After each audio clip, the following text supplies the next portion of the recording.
Bismillahirrahmanirrahim. Assalamualaikum warahmatullahi wabarakatuh.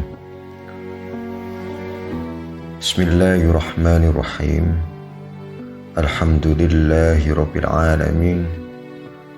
Ar-Rahmanirrahim maliki yaumiddin. Allahumma salli ala sayyidina Muhammad wa ala jami'al ummati sayyidina Muhammad. La haula wa la quwata illa billahil aliyil azim.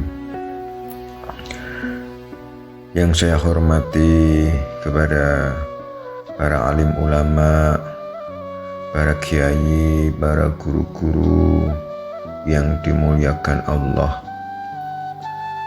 Alhamdulillah, izinkanlah saya untuk menyampaikan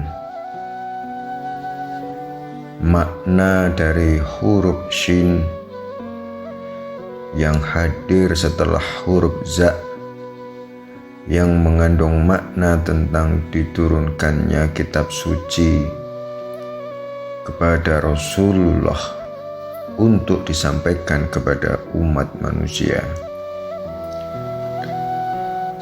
Jika kita memahami huruf za merupakan makna daripada diturunkannya kitab suci yang merupakan wahyu Allah, kemudian wahyu itu terkumpul menjadi suatu kitab yang disebut kitab suci, maka bentuk perwujudan daripada pengamalan kitab suci itu menjadi suatu aturan, tuntunan, hidayah dari Rabbul Alamin kepada seluruh umat manusia, seluruh umat Bani Adam, untuk menjalani aturan-aturan yang dibebankan kepada seluruh umat manusia Bani Adam, penduduk bumi ini, untuk menjalankan hukum-hukum yang Allah tetapkan. Sebagaimana Allah menyatakan dirinya sebagai Rabbul Alamin, maka sudah menjadi hak Allah, sudah menjadi kewenangan Allah untuk mengatur pola kehidupan manusia di bumi ini sesuai dengan hukum-hukumnya. Inilah yang dimaksud dengan syariatullah. Aturan-aturan yang Allah tetapkan untuk pola hidup manusia, agar manusia itu hidup sesuai apa yang Allah kehendaki. Itulah makna huruf sin, merupakan perjalanan hadirnya hukum Allah, aturan-aturan dari Allah yang akhirnya disebutlah sebagai syariat, yang disebut sebagai aturan atau hukum yang diturunkan dari Allah yang Maha Hakim, dari Allah yang Maha Adil, untuk membimbing cara hidup manusia sesuai apa yang Allah kehendaki. Maka jika kita ingin menjalankan kehidupan di dalam kehidupan yang lurus, sebagaimana Allah telah menunjukkan kepada kita bahwasanya orang-orang yang berjalan dalam jalan-jalan kehidupan di jalan yang lurus atau syiratul mustaqim, dialah para Rasulullah, dialah para mursalin. Sehingga Allah menegaskan di dalam surat Yasin, Yasin wal Qur'anil Hakim innaka laminal mursalin ala syiratim mustaqim tanzilal azizir rahim litunzira qauman ma unzira aba'uhum fahum ghafilun. bahwasanya para mursalin atau para Rasulullah yang telah disebutkan Allah di dalam surat Yasin menunjukkan keberadaan sebagian dari Bani Adam yang dipilih Allah untuk menjadi seorang Rasul sebagai penyampai wahyu dari Allah yang tergambarkan di dalam huruf Ra. Mereka para Rasulullah, mereka para mursalin yang telah Allah kuatkan tugas-tugas kerasulan mereka dengan wahyu yang turun berangsur-angsur sesuai dengan perjalanan hidup mereka, lalu terkumpul menjadi suatu kitab yang disebut kitab suci yang berisi kalamullah yang diturunkan dari langit atau samawati. Maka kitab suci itu merupakan kitab samawi. Maka aturan-aturan yang ada di dalam kitab samawi itu menjadi syariatullah yang disebut dengan dinullah atau agama Allah yang Allah tetapkan untuk mengatur pola kehidupan manusia di bumi ini. Inilah disebut agama samawi. Agama yang dijalani oleh umat manusia yang didasarkan kepada hukum-hukum Allah yang berlandaskan dari kalamullah, yang berlandaskan dari wahyu Allah yang diturunkan Allah ke bumi oleh perantara malaikat Jibril kepada para rasul, sehingga kitab samawi itu menjadi pedoman kehidupan umat manusia, sehingga disebutlah agama samawi atau dinullah. Sehingga cara Allah untuk membimbing umat manusia menjalankan kehidupan yang benar dan lurus didasarkan kepada wahyu ilahi yang merupakan kitab suci yang tergambarkan pada huruf za. Inilah awal perjalanan orang-orang yang beriman kepada Allah, beriman kepada Rasulullah, beriman kepada kitabullah, lalu menjalankan kehidupan beragama sesuai apa yang menjadi petunjuk Allah. Inilah dinullah yang didasarkan atas hudallah. Sehingga kedudukan huruf sin merupakan simbol dari awal perjalanan manusia untuk menjalani hukum-hukum Allah, agar nafsu yang tidak mau diatur dalam kehidupannya, yang selalu ingin bebas, ingin selalu liar, tidak ingin terikat, sehingga banyak menimbulkan kemudorotan, kerusakan, kebatilan di muka bumi ini. Maka Allah menurunkan huda, menurunkan petunjuk, menurunkan kalamullah, menurunkan wahyu, sehingga menjadi kalimatullah, menjadi ayat-ayat Allah, menjadi kitab suci, kemudian menjadi isi aturan-aturan dan hukum, sehingga hukum-hukum wahyu ini menjadi pengikat bagi nafsu-nafsu yang telah tunduk kepada Rabbul Alamin. Sehingga perjalanan nafsu yang telah beriman kepada Allah, telah mengenal kepada Allah, telah ma'rifat kepada Allah, menyatakan kesanggupannya untuk menjalani syariatullah, menyatakan ketundukannya untuk menjalankan dinullah, Inilah makna dari huruf sin tentang perjalanan awal manusia menjalani laku syariat, menjalani laku hukum, menjalani laku ketundukan kepada Allah dengan kesanggupan untuk menjalankan aturan Allah dengan rasa ikhlas, dengan atas dasar iman. Maka jika kita melihat tentang simbol bentuk huruf sin, jika kita lihat bagaimana kita melihat kedudukan huruf sin, ada 3 huruf yang menyatu menjadi huruf sin.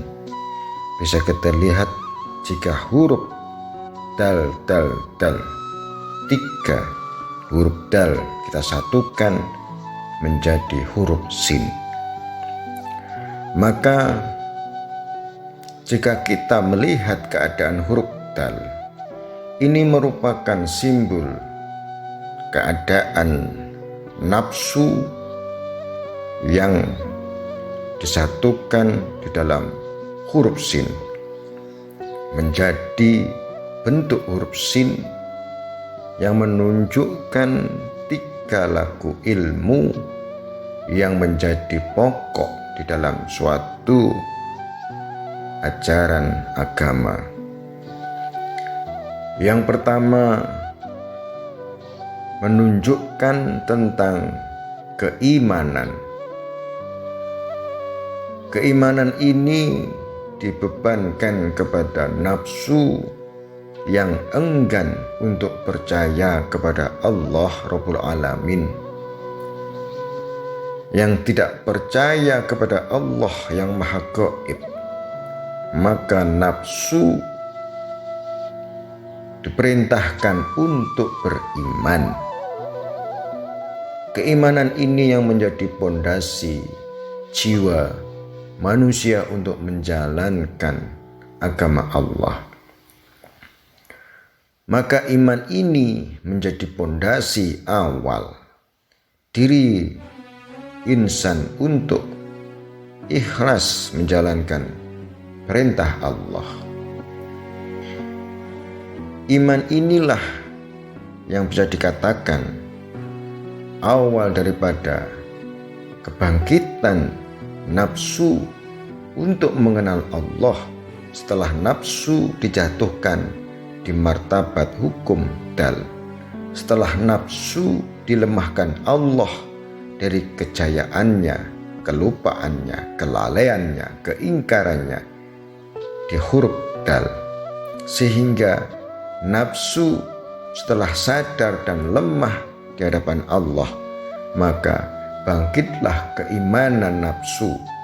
Inilah pondasi awal, pilar pertama huruf sin yang menunjukkan bahwasanya diwajibkannya setiap nafsu untuk beriman kepada Allah, beriman kepada Rabbul Alamin. Maka huruf dal yang kedua di huruf sin yang ada di tengah itu menunjukkan pelaksanaan syariatullah, pelaksanaan hukum-hukum Allah, yang mana menunjukkan nafsu-nafsu yang telah beriman kepada Allah ikhlas dalam menjalani apa yang telah Allah kehendaki untuk mengatur nafsu. Nafsu sanggup untuk menjalani semua perintah dan aturan Allah.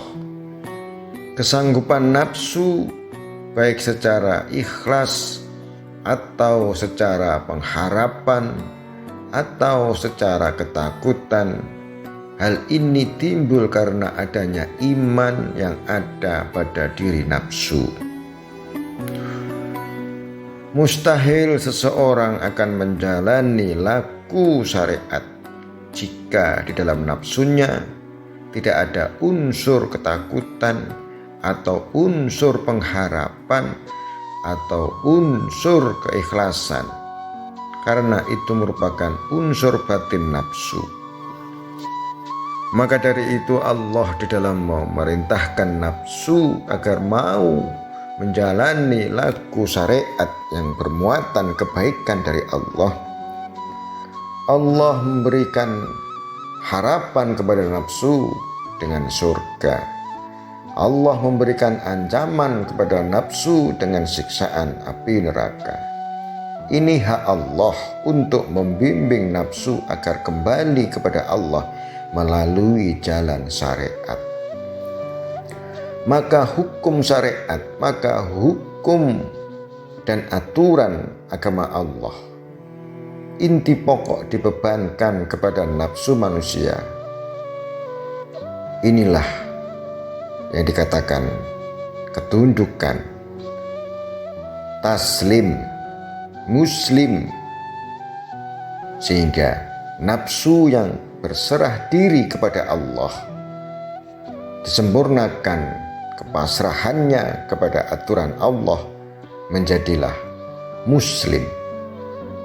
Orang-orang yang jiwa nafsunya tunduk kepada Allah atas dasar iman, ini yang disebut musliman.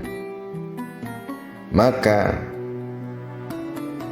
orang-orang yang musliman menjalankan laku syariat Allah, menjalankan laku agama Allah yang disebut dinullah. Sehingga Allah menyebutkan di dalam Al-Quran, inna dinna indallahil Islam. Sesungguhnya agama atau aturan atau petunjuk hidup yang Allah tempatkan di sisinya di dalam aturan adalah aturan agama Islam. Agama Islam mendidik nafsu untuk berserah diri kepada Allah. Agama Islam mendidik nafsu untuk bergantung kepada Allah. Agama Islam mendidik nafsu untuk tunduk kepada Allah. Karena ini hak Allah yang telah menciptakan nafsu untuk mendidik nafsu agar benar perilakunya. Inilah makna daripada Islam, Muslim, taslim, musliman. Ada makna berserah diri kepada Allah, sehingga nafsu yang telah beriman jadilah taslim dan muslim kepada Allah untuk menjalankan laku syariatullah. Kemudian huruf dal yang ketiga, pendukung huruf sin, adalah tentang kedudukan laku ihsan. Sehingga huruf sin yang merupakan tiga pilar huruf dal tentang perjalanan kesempurnaan laku nafsu di dalam syariatullah didukung oleh tiga laku: iman, Islam, ihsan. Maka laku iman dan Islam disempurnakan dengan laku ihsan.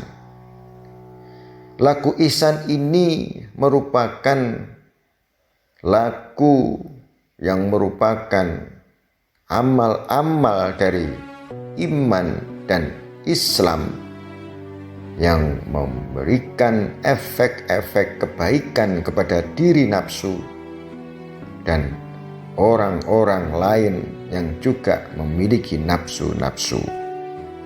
Sehingga hubungan hablu minan nas antara nafsu-nafsu di dalam amal yang didasarkan atas iman dan Islam bermuatan akhlakul karimah, bermuatan kebaikan.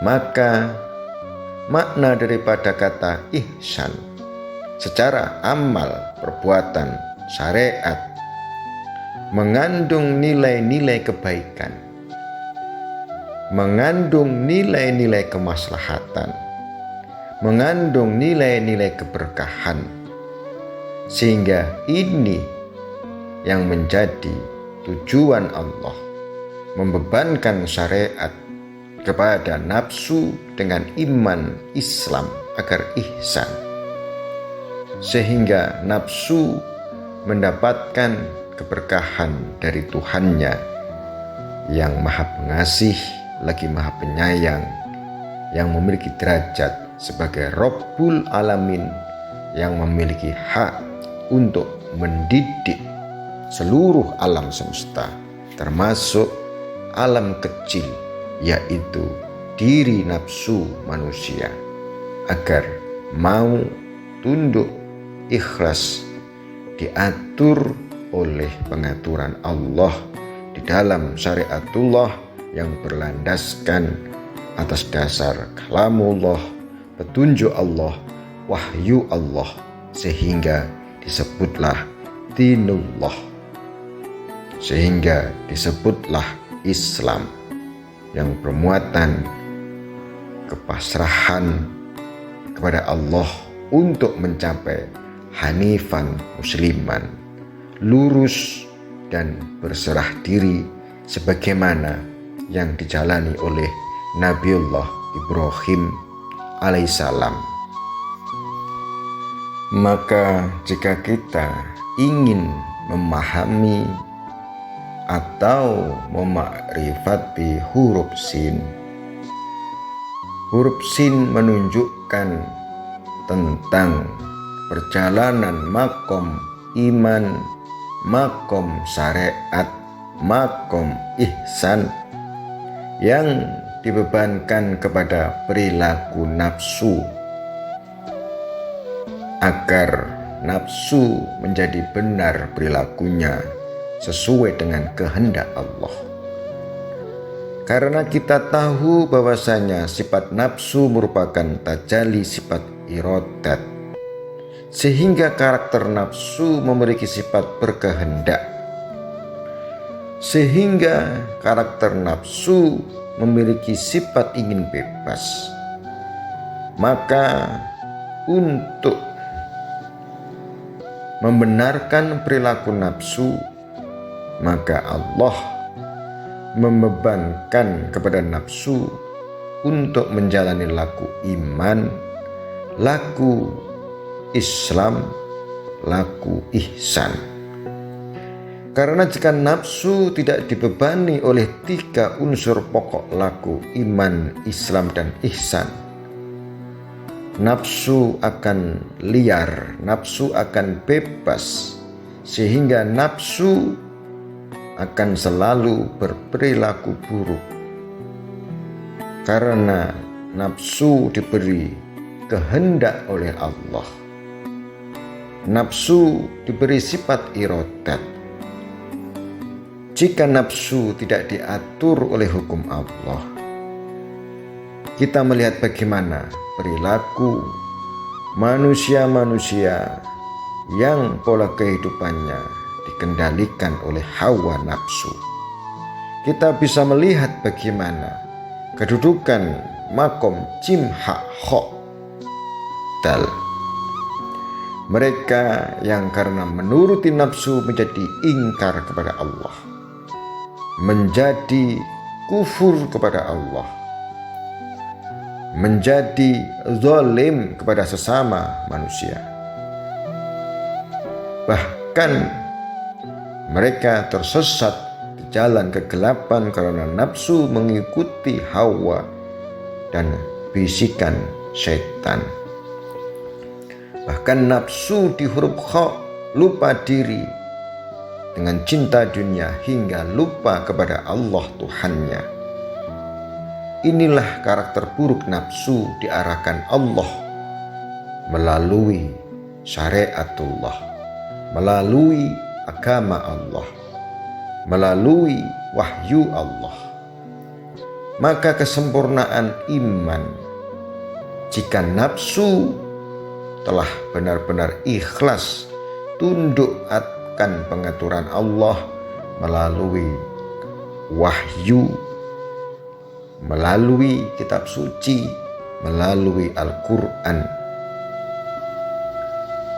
Maka dari itu, jika kita ingin memahami makna daripada huruf sin berkaitan dengan makna syariatullah, berkaitan dengan kitabullah, berkaitan dengan hidayah Allah, berkaitan dengan wahyu Allah, sehingga Allah bersumpah demi Al-Quran yang penuh hikmah, sesungguhnya engkau, wahai Muhammad, adalah salah satu dari para utusan Allah, diturunkan dari Tuhan yang Maha Perkasa lagi Maha Penyasih,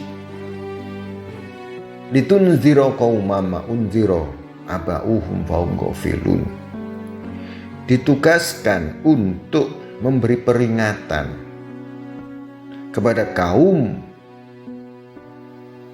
yang mana belum pernah diberi peringatan oleh pendahulu-pendahulu mereka atau bapak-bapak mereka,